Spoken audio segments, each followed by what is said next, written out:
తిరుపతి జిల్లా కేంద్రమైన తిరుపతిలో ఉన్నటువంటి షెడ్యూల్డ్ కులాల ఉద్యోగులందరికీ కూడా పేరు పేరున నా హృదయపూర్వక జై భీములు తెలియజేస్తూ ఉన్నాను. మరి ఈ యొక్క తిరుపతి డాక్టర్ కె నాగయ్య కదిరిమంగళం నాగయ్య గారు నాయకుడుగా ఆవిర్భవించి షెడ్యూల్డ్ కులాల వాయిస్గా పరిణమించి అవిభాజ్య ఆంధ్రప్రదేశ్ రాష్ట్రంలో ఏ మారుమూల ప్రదేశానికి పోయినా డాక్టర్ కె నాగయ్య గారి యొక్క పేరు ప్రఖ్యాతులు, ఆయన చేసినటువంటి సేవ, ఆయన అందించినటువంటి సహకారము, ఎస్సీ ఎస్టీ బాధితులుగా ఆయన దగ్గరకు పోయిన ప్రతి ఒక్కరూ కూడా కథలుగా చెప్పుకుంటూ ఉంటారు. గర్వించేటువంటి పరిస్థితి మరి ఆంధ్రప్రదేశ్ షెడ్యూల్డ్ కులాల సంక్షేమ సంఘంలో ప్రతి కార్యకర్తకు ఉంటుంది. అలాంటి పరిస్థితులలో మరి ఆంధ్రప్రదేశ్ షెడ్యూల్డ్ కులాల సంక్షేమ సంఘం అనేది మన తిరుపతిలో ఘనపరుచుకోవాల్సినటువంటి అవసరం.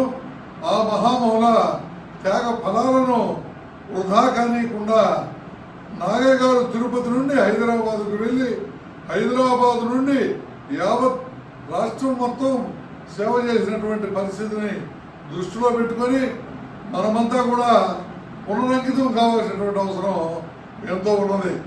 ఈ మధ్యకాలంలో మనం ఎన్నో చూసాం, ఎన్నో పరిస్థితులు మన కళ్ళ ముందు మనం చూస్తూ ఉన్నాం. ఇక్కడ ఆంధ్రప్రదేశ్ రాష్ట్రంలో అయితేనేమి, దేశంలో అయితేనేమి ఎస్సీలకు ఎస్టీలకు వ్యతిరేకంగా అనేక పనులు చకచకా జరిగిపోతూ ఉన్నాయి, కుట్రలు జరుగుతూ ఉన్నాయి. భారత రాజ్యాంగానికి వ్యతిరేకంగా కుట్ర జరుగుతూ ఉన్నది, రిజర్వేషన్లకు వ్యతిరేకంగా కుట్ర జరుగుతూ ఉన్నది. మరలా తిరిగి మనువాదాన్ని మన నెత్తి మీద రుద్దేదాని కోసం మరి కుట్రలు జరుగుతూ ఉన్నాయి. ఇలాంటి పరిస్థితుల్లో షెడ్యూల్డ్ కులస్థులమైనటువంటి మనమందరం కూడా ఐకమత్యంగా ఉండి ఏకతాటిపై నడిచి మరి మిగతా అన్ని కులాలను కూడా షెడ్యూల్డ్ తెగలను బహుజనులను అందరినీ కూడా కలుపుకొని భారత సమాజాన్ని సుసంపన్నం చేసుకునే దిశలో డాక్టర్ కె నాగయ్య గారు, మరి పద్మశ్రీ ఎండూరి చిన్నయ్య గారు, పివి నారాయణ గారు, అదేవిధంగా వారి తర్వాత తరం నాయకులైన పద్మారావు గారు, శంకర్ గారు, యాదగిరి గారు, వీళ్ళ వారసత్వంలో క్రమశిక్షణ కలిగినటువంటి సంఘంగా, ఎలాంటి అరమరికలు లేని సంఘంగా ఈ యొక్క ఆంధ్రప్రదేశ్ షెడ్యూల్డ్ కులాల సంక్షేమ సంఘం ఏదైతే భారత ప్రభుత్వ గుర్తింపు కలిగి మరి ఎస్సీ ఉద్యోగులను పే బ్యాక్ టు సొసైటీ నినాదంతో మొత్తం సమాజానికి కూడా సేవ చేసే విధంగా ఒక బలీయమైనటువంటి రాజ్యాంగాన్ని నిర్మించుకొని ముందుకు పోతా ఉండేటువంటి సంఘం మనకు ఎంతో గొప్ప సంఘం. ఇలాంటి సంఘం ద్వారా ఎస్సీ ఉద్యోగులమైన మనం ముందుకు పోవాల్సిన అవసరం ఉంది. సేవా పదంలో మరి ఉద్యుక్తమై నడవాల్సినటువంటి అవసరం ఉంది. మరి ఈరోజు ఏ కారణాలు ఏమైనప్పటికీ కూడా ఒకప్పుడు వై మునికృష్ణయ్య గారు టీటీడీ ఉద్యోగిగా ఉండి టీటీడీలో రిజర్వేషన్ల అమలు కోసం మరి నాగయ్య గారుతో కలిసి ఆయన చేసిన పోరాటాలు అయితేనేమి, ఆయన సాధించిన విజయాలు అయితేనేమి అనేకం ఈ సంఘం ఆధ్వర్యంలో. మరి డాక్టర్ కె నాగయ్య గారు, వై మునికృష్ణయ్య గారు మనకు టీటీడీలో రిజర్వేషన్లు ఇంప్లిమెంట్ చేయించడం అయితే చారిత్రాత్మకమైనటువంటి విజయం అది.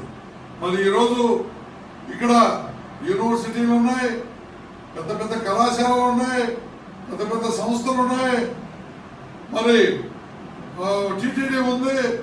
అనేక మంది మన ఎస్సీ ఉద్యోగులు పైకి చెప్పుకోలేని పరిస్థితుల్లో అనేక ఇబ్బందులు పడుతున్నటువంటి పరిస్థితులు కూడా కొన్ని మన దృష్టికి వస్తూ ఉన్నాయి. ఈ నేపథ్యంలో మరి మొత్తం రాష్ట్రానికి రాజధాని ఏదైనా కావచ్చు, కానీ సంఘం దృష్టిలో మాత్రం మా అందరి దృష్టిలో కూడా తిరుపతి అనేది మనకు ఒక బేస్ అని మేమందరం కూడా భావిస్తాం. ఎందుకంటే తిరుపతి నుండి డాక్టర్ కె నాగయ్య గారు ఉద్భవించారు. కదిరిమంగళం నాగయ్య గారు వచ్చినటువంటి నేల ఇది. కాబట్టి ఇక్కడ సంఘాన్ని పటిష్టపరచుకోవాల్సినటువంటి అవసరం ఎంతైనా ఉన్నది. ఇప్పటిదాకా ఇక్కడ నాయకత్వాన్ని నిలిపినటువంటి ప్రతి ఒక్కరికి కూడా నేను ముకులిత హస్తాలతో, రాష్ట్ర అధ్యక్షుడిగా ముకులిత హస్తాలతో నేను వినమ్రంగా ఒక విజ్ఞప్తి చేస్తున్నది ఏంటంటే, దయచేసి ఈ సంఘాన్ని గణపరిచేదానికి చేస్తున్న ఈ ప్రయత్నంలో మీరందరూ కూడా సంఘీభవించి సహాయ సహకారాలు అందించవలసిందిగా నేను మీకందరికీ కూడా విజ్ఞప్తి చేస్తున్నా. అంతేకాకుండా ఈరోజు ఈ తిరుపతి జిల్లా పరిధిలో, తిరుపతి జిల్లా కేంద్రమైన తిరుపతిలో పనిచేస్తున్నటువంటి షెడ్యూల్డ్ కులాల ఉద్యోగులందరినీ కూడా నేను పేరు పేరున రిక్వెస్ట్ చేస్తున్నది ఏంటంటే, ఈ పవిత్రమైన సంఘంలో సభ్యులుగా చేరండి, సభ్యత్వాన్ని పొందండి. మనం ఒకరినొకరం తెలుసుకుందాం, మన సమస్యల గురించి మనం మాట్లాడుకుందాం. మనము ఒకరికాడ బానిసలుగా బతకాల్సినటువంటి అవసరం, బాధపడాల్సినటువంటి అవసరం మనకు లేదు. మనం అందరం మనకు ఐకమత్యంగా ఉన్నట్లయితే మన సాయి చూసేదానికి కూడా ఎలాంటి వాడైనా భయపడేటువంటి పరిస్థితి ఉంది. దాన్ని ఈ సంఘం ఆల్రెడీ అనేక సందర్భాల్లో చూపెట్టింది కూడా. కాబట్టి ప్రియతములారా, ప్రియమైనటువంటి షెడ్యూల్డ్ కులాల ఉద్యోగులారా, ఈరోజు మరి నూతనంగా ఒక కార్యవర్గాన్ని ఏర్పాటు చేయడం జరిగింది. ఎవరు కూడా ఎక్కడ కూడా శాశ్వతం కాదు. ఎవరు కూడా మరి గ్రూపులు కట్టుకున్నా, మరి తగాదాలు పెట్టుకున్నా అది జాతి విచ్ఛిన్నమైపోతుంది కానీ జాతి సమగ్రతకు, జాతి మనుగడకు, జాతి అభివృద్ధికి అది దోహదపడదు. కాబట్టి నేను కోరుతున్నాను, ఫ్రెష్గా మనం ఒక జర్నీని ఈరోజు మళ్ళా ప్రారంభించాం. ఈరోజు అధ్యక్షుడిగా పల్లిపాటి అశోక్, ఈరోజు ఆర్ఎన్బిలో పనిచేస్తున్నటువంటి ఉద్యోగి పల్లిపాటి అశోక్ మరి అధ్యక్షుడిగా ఈ కమిటీకి ఏర్పాటు చేయడం జరిగింది. అదేవిధంగా ఈ కమిటీకి మరి ఉపాధ్యక్షుడిగా రైల్వే శాఖలో పనిచేస్తున్నటువంటి ఎల్లంటి రమణయ్యను మనం ఏర్పాటు చేయడం జరిగింది. అదేవిధంగా ఈ కమిటీకి జనరల్ సెక్రటరీగా పాలిటెక్నిక్ కళాశాలలో పనిచేస్తున్నటువంటి గౌరవనీయులు హరిప్రసాద్ గారిని మరి ఎన్నిక చేయడం జరిగింది. అదేవిధంగా జాయింట్ సెక్రటరీగా చింతల రాఘవయ్య గారిని మరి ఎన్నిక చేయడం జరిగింది. అదేవిధంగా మరి కోశాధికారిగా ఏపీఎస్ఆర్టీసీలో పనిచేస్తున్నటువంటి మరి పెద్దయ్య గారిని ఎన్నిక చేయడం జరిగింది. అడ్హాక్ బేస్లో 6 నెలల పదవీ కాలంతో ఏర్పాటు చేయబడినటువంటి ఈ కార్యవర్గం మంచి ఉత్సాహం కలిగినటువంటి యువకులు. అన్ని డిపార్ట్మెంట్లను కూడా వాళ్ళు కలుస్తారు. అన్ని డిపార్ట్మెంట్లకు వచ్చినప్పుడు మరికలు లేకుండా మనందరం రక్త బంధువులం. మన ఉద్దేశం సంఘాభివృద్ధి, మన ఉద్దేశం మన కుల సంక్షేమం, మన ఉద్దేశం మన జాతి యొక్క మరి అభివృద్ధి, సంక్షేమం, అభద్రతా భావం లేనటువంటి పురోగమనం. మన రిజర్వేషన్లను మనం పరిరక్షించుకుంటా ప్రైవేట్ రంగంలో కూడా రిజర్వేషన్లు మనం సాధించుకోవాలి.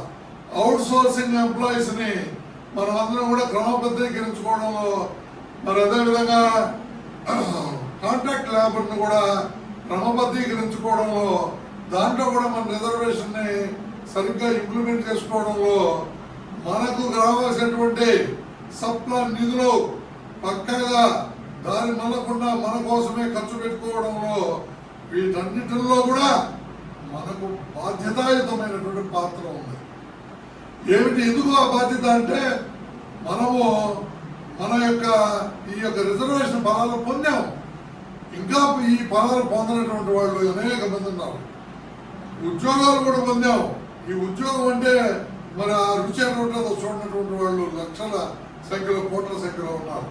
వాళ్ళ దాకా అంబేద్కర్ గారు అందించినటువంటి ఈ రాజ్యాంగ ఫలాలు అందాలంటే మనము నిస్వార్థంగా జాతి యొక్క సేవలో 4 అడుగులు మన బిడ్డలను ఎట్లా ప్రేమిస్తామో, వాళ్ళ అభివృద్ధి కోసం, మన కుటుంబ సంక్షేమం కోసం వ్యక్తిగతంగా మనం ఎలా తప్పిస్తామో, సామాజికంగా మన సమాజం, మన కులం, మన జాతి సంక్షేమం కోసం అలాగే తప్పించాల్సిన అవసరం ఎంతైనా ఉన్నది. ప్రమాదం పొంచి ఉన్నది.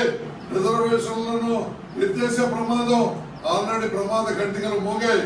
మరి ఈ నేపథ్యంలో మనందరం ఏకదాటిపై నడవాలంటే మీరంతా కూడా ఎస్సీ ఉద్యోగులందరూ కూడా ఈ కమిటీకి సభ్యత్వం చెల్లించాల్సిందిగా మీలో ఏ భావాలున్నా, ఏ అరమరికలున్నా, ఏ ఆలోచనలున్నా అన్నిటినీ పక్కన పెట్టండి. 250 రూపాయలు చెల్లించి మెంబర్షిప్ ను పూర్తి చేసి కమిటీకి మీరు అప్పగించడం ద్వారా మెంబర్షిప్ పొందండి. జనరల్ బాడీ నిర్వహణలో మనము బ్రహ్మాండమైనటువంటి ఒక పెద్ద మరి కమిటీని మనం ఎన్నుకుందాం, పటిష్టమైన కమిటీని. ఈ తిరుపతి మిగతా జిల్లాలన్నిటికీ కూడా మార్గదర్శకం అయ్యేలా అన్ని డిపార్ట్మెంటల్ రోస్టర్లు వెరిఫై చేద్దాం, బ్యాక్లాగ్ బయటికి తెద్దాం. మరి ఎవరెవరు ఎంప్లాయీస్ ఈరోజు మరి ఆర్టీఏ డిపార్ట్మెంట్ లో విజయవాడలో సమస్యలని మరి వాళ్ళందరూ కూడా పూర్వమని వస్తున్నారు సంఘం కాడికి. అదేవిధంగా మత్స్య శాఖలో సమస్యలను వస్తున్నారు. అదేవిధంగా ఎస్టీ కార్పొరేషన్ లో పనిచేసేటువంటి ఎస్సీలు సమస్యలను వస్తూ ఉన్నారు. ఈ విధంగా పనిచేసే వాళ్ళు ఉంటే మరి సమస్యలు ఉండేటువంటి వాళ్ళు అనేక మంది ఉన్నారు. సహాయం చేసేవాళ్ళు దిక్కులేక పరిస్థితుల్లో ఉన్నారు. కాబట్టి ఇదన్నీ చేయాల్సిన బాధ్యత ఈ సంఘం మీద ఉంది. కాబట్టి ఈ సంఘానికి ఎటువంటి ఆటంకాలు కలిగించకూడదని నేను విజ్ఞప్తి చేస్తూ ఉన్నా. ఒకవేళ ఎవరైనా ఇప్పటిదాకా అందరినీ కూడా వేసి చూడటం జరిగింది. ఒకవేళ ఎవరైనా ఈ కమిటీకి ఏవైనా భయంకరమైన పరిస్థితులు కల్పించాలని చూసినా, ఈ సంఘం పేరుతో ఎవరైనా చలామణి కావాలని చూసినా చట్టపరమైన చర్యలు తీసుకునేదానికి అన్ని ఏర్పాట్లు చేయడం కూడా జరిగిందని ఈ సందర్భంగా సవినయంగా తెలియజేస్తున్నాం. మనమందరం రక్త బంధువులం, మనమందరం అన్నదమ్ముళ్ళం, మనమందరం కలిసిమెలిసే నడుద్దాం, కలిసిమెలిసే ముందుకు పోదాం. అనవసరంగా సంఘాన్ని ఎందుకు మనం దెబ్బతీయాలని నేను మీకు అందరికి విజ్ఞప్తి చేస్తూ, నా యొక్క విజ్ఞప్తిని వేడుకోవాలనుకుంటారో ఏమైనా అనుకుంటారో, లేదు ఆయన తగ్గి మనల్ని రిక్వెస్ట్ చేసాడు అనుకుంటారో, నేనేమి నా అన్నదమ్ముల ముందు తగ్గడం అనేది నేను ఫీల్ కాను. ఎందుకంటే నాకు సంఘ ప్రయోజనాలు, జాతి ప్రయోజనాలు ముఖ్యం. కాబట్టి మీకు అందరికీ ముఖ్యంత హస్తాలతో ప్రతి ఒక్కరికి నేను విజ్ఞప్తి చేస్తున్నా. ఈ కమిటీ మంచి టీం స్పిరిట్ తో, మంచి భావజాలంతో ఏర్పడినటువంటి కమిటీ. ఫస్ట్ మెంబర్షిప్ అనేది ప్రధానంగా చేరండి, చేర్పించండి. జనరల్ బాడీలో అందరికీ ఇష్టమైన వాళ్ళు నాయకులుగా వస్తారు. నాయకులుగా వచ్చిన తర్వాత ఆ నాయకత్వంలో మనం ముందుకు పోదామని నేను ఈ సందర్భంగా మీకు అందరికీ కూడా తెలియజేస్తూ జై భీములతో సెలవు తీసుకున్నాను. జై భీమ్, జై భారత్.